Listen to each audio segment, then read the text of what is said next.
மதபேதமின்றி தமிழகத்தில் உள்ள கோவில்களின் ஸ்தல வரலாறு, பழமையான தேவாலயங்கள் மற்றும் தர்காக்களின் உண்மை தகவல்கள், ஆன்மீகம், ஜோதிடம், சித்தர் வழிபாடு போன்ற பிரத்யேக தகவல்களை கேப்டன் ஆலயம் யூடியூப் சேனல் மூலம் நீங்கள் இனி காணலாம்.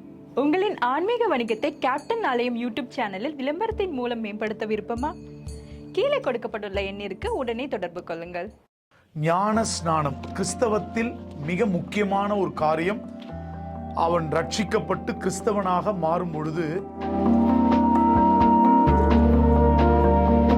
ஆலயத்திற்கு வந்த பிறகு அவர்களுக்கு முதல் படியாக கடவுளுடைய உடன்படிக்கை, கடவுளுடைய அடையாளமாக கொடுப்பதற்கு, அடையாளமாக நான் கிறிஸ்தவன் என்பதை சொல்லிக் கொள்வதற்கு, கிறிஸ்துவின் பிள்ளை என்று சொல்லிக் கொள்வதற்கு உலக அளவில் தமிழ் மக்கள் நீங்கள் புரிந்து கொள்வதற்காக பிராக்டிக்கலா எளிமையான இந்த ஒரு காரியத்தை. ஒவ்வொருவருக்கும் வணக்கம். நான் தமிழ்நாடு கிறிஸ்தவ சபைகளின் கூட்டமைப்புடைய தலைவர் போதகர் லியோ நெல்சன். இந்த நேரத்திலும் ஞானஸ்நானம் என்றால் என்ன என்கின்ற ஒரு காரியத்தை மிகுந்த ஆழத்தில் அல்ல, மிக எளிமையாக ஒரு காரியத்தை நான் கற்றுக் கொடுக்க போகிறேன். ஞான ஸ்நானம் கிறிஸ்தவத்தில் மிக முக்கியமான ஒரு காரியம். அவன் ரட்சிக்கப்பட்டு கிறிஸ்தவனாக மாறும் பொழுது ஆலயத்திற்குள் வந்த பிறகு அவன் செய்ய போகும் முதல் படி, ஒரு பக்கம் மனம் மாற வேண்டும், அது முதல் படி. ஆனால் அடையாளமாக நடத்தப்படுகிற முதல் படி என்னவென்றால் ஞான ஸ்நானம் எடுக்க வேண்டும். ஞான ஸ்நானம் என்றால் ஞானம் வந்த பிறகு ஸ்நானம். ஸ்நானம் என்றால் குளிப்பது. ஞானம் என்றால் குழந்தையின் பருவத்தின் அல்ல, நமக்குன்னு ஒரு மெச்சூரிட்டி வந்த பிறகுதான் அந்த ஞானம் நமக்கு கிடைக்கும். அதான் சொல்லுவாங்க, குழந்தையும் தெய்வமும் குணத்தால் ஒன்று என்று. அப்போ குழந்தையா இருக்கும் பொழுது அவனுக்கு பாவம் என்றால் என்னவென்று தெரியாது. ஒரு குறிப்பிட்ட வளர்ச்சி அடைந்து ஒரு வயது வந்த பிறகுதான் அந்த ஞானம் வரும். பாவம் இது தீமை, இது நன்மை, இது கெட்டது, இது நல்லது என்று. அதை கிறிஸ்தவத்தில் இயேசு கிறிஸ்து எல்லாரும் அந்த சீஷர்களுக்கு போதனை செய்யும் பொழுது அவர் சொன்னார், நீங்கள் புறப்பட்டு போய் சகல ஜாதிகளையும் சீஷராக்கி அவர்களுக்கு பிதா, குமாரன், பரிசுத்த ஆவி நாமத்தில் ஞான ஸ்நானம் கொடுங்கள். இது இயேசு கிறிஸ்துவின், எம்பெருமான் இயேசு கிறிஸ்துவின் கட்டளை. அந்த கட்டளையை தான் இன்றைக்கு முழு உலகம் கிறிஸ்தவத்தில் பின்பற்றி கொண்டிருக்கிறது.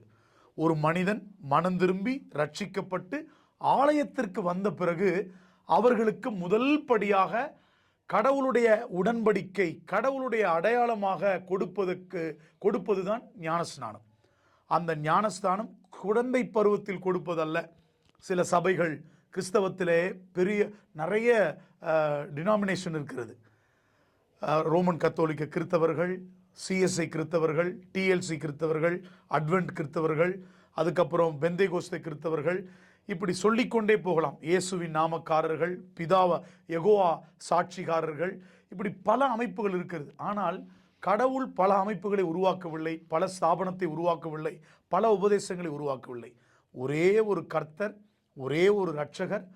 அந்த இரட்சகர் ஆண்டவராக இயேசு கிறிஸ்து. அந்த இயேசு கிறிஸ்து என்ன சொன்னார்? நீங்கள் புறப்பட்டு போய் எல்லாருக்கும் ஞானஸ்நானம் கொடு. அப்போ ஞானம் வந்த பிறகு ஸ்நானம் எடுப்பது. ஞானம் வந்துருச்சு, ஒரு 15 வயசு ஞானம் வந்துருச்சு. அதுக்கு ஆலயத்துக்குள்ளே வருகிறோம், மனம் மாறுகிறோம், கடவுள் கிறிஸ்து என்பதை அறிந்து கொள்கிறோம், பாவத்தை எல்லாம் அறிக்கை செய்து இனி அந்த கெட்ட பாவத்தை செய்ய மாட்டோம் என்று ஒரு உடன்படிக்கை ஏற்படுத்துகிறோம். பிறகு அடையாளமாக நான் கிறிஸ்தவன் என்பதை சொல்லிக் கொள்வதற்கு, கிறிஸ்துவின் பிள்ளை என்று சொல்லிக் கொள்வதற்கு அடையாளமாக ஒரு குளத்திலோ ஒரு தண்ணீரிலோ அந்த ஊழியர், அந்த உபதேசியார், அந்த ஊழியக்காரர், அந்த போதகர் அந்த குறிப்பிட்ட மனிதனை தண்ணீரில் என்ன செய்வாங்க? பின்பாக அப்படியே அவர்களை அமிழ்த்தி மறுபடியும் எழும்பி நிற்க பண்ணுவார்கள். அது எப்படி, என்ன அடையாளம்?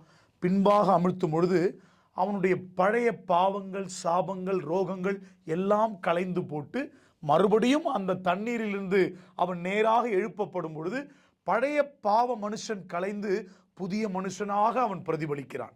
அது ஞானஸ்தானம், அது ஒரு அடையாளம். இந்த ஞானஸ்தானத்திற்கு பல விளக்கங்களை என்னால் கொடுக்க முடியும். உலக அளவில் தமிழ் மக்கள் நீங்கள் புரிந்து கொள்வதற்காக பிராக்டிக்கலாக எளிமையான இந்த ஒரு காரியத்தை இந்த கேப்டன் ஆலயத்தின் செய்தியிலே நான் பதிவு செய்திருக்கிறேன்.